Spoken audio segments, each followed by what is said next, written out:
NEET paper फिर leak हो गया, not once not twice but for the third fucking time. और irony देखो, मोदी जी स्पीचेस दे रहे थे कि अगर बच्चों का फ्यूचर सिक्योर करना है और अगर इन पेपर लीक माफियाओं को रोकना है तो गवर्नमेंट बदलनी पड़ेगी। गवर्नमेंट तो बदल गई, लेकिन 2014 से 2026 तक रीट लीक हुआ, व्यापम हुआ, बीपीएससी कंट्रोवर्सी हुई, यूपी पुलिस पेपर लीक हुआ, जेई कंट्रोवर्सी हुई और अब नीट तीसरी बार लीक हो चुका है। तो सवाल यह है कि क्या सिस्टम सच में बदला था या सिर्फ स्लोगन्स बदले थे?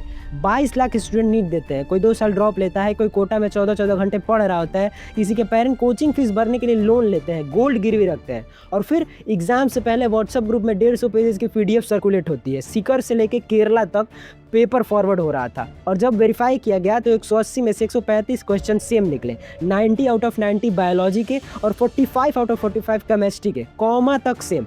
और फिर ये फेल और लीक से भरा हुआ एनटीए कैमरे के सामने आके बोलता है कि हम स्टूडेंट के फ्यूचर को सिक्योर करने के लिए एग्जाम कैंसिल कर रहे हैं, रजिस्ट्रेशन फीस नहीं लेंगे। वाह, एहसान कर रहे हो, मतलब पहले तुम खुद फ्यूचर बर्बाद करो और फिर खुद ही आकर मसीहा बन जाओ। और सबसे सेमलेस पार्ट, 2024 में भी कंट्रोवर्सी हुई थी, ग्रेस मार्क का पूरा सर्कस हुआ था, पूरी केस सुप्रीम कोर्ट तक गई थी। तब भी बोला गया कि रिफॉर्म्स होंगे, जीपीएस ट्रैकिंग आ गई, सीसीटीवी आ गया, बायोमेट्रिक वेरिफिकेशन आ गया, फुल पीआर चलाया गया कि अब सिस्टम सिक्योर है। लेकिन फिर भी पेपर लीक हो गया और इस बार तो पेपर लीक के तार बीजेपी यूथ विंग के 2 लोगों से भी जुड़ रहे थे। तो या तो सिस्टम की नाकामी बहुत डेंजरस लेवल की है या फिर सिस्टम के अंदर ही बहुत कुछ गंदा है। और इस देश का education minister, sorry but genuinely इतना डिस्कनेक्टेड और इलिटरेट और पढ़ाई और स्टूडेंट की रियलिटी से दूर आदमी स्टूडेंट को मेहनत और स्ट्रगल पे लेक्चर दे रहा है। कभी कॉम्पिटिटिव एग्जाम दिया नहीं, कभी हॉस्टल प्रेशर देखा नहीं, कभी रैंक एंग्जाइटी फील नहीं की, कभी ये समझा नहीं कि एक मिडिल क्लास गर्ल का पूरा फ्यूचर कभी कभी एक एग्जाम पे टिका होता है। और पूरी बेशर्मी के साथ आके पार्लियामेंट में बोल देंगे कि पिछले 7 सालों में एक भी पेपर लीक नहीं हुआ।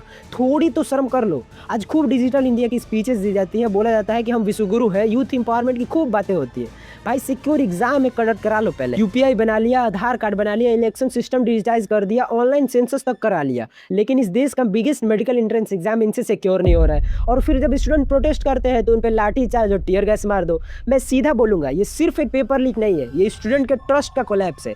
और जब एक गवर्नमेंट बार बार एक एग्जाम तक कंडक्ट ना करा पाए तो सवाल पूछना जरूरी है, क्योंकि अगर अभी आवाज़ नहीं उठाओगे तो बाद में मेहनत करने का कोई फायदा नहीं होगा। धन्यवाद।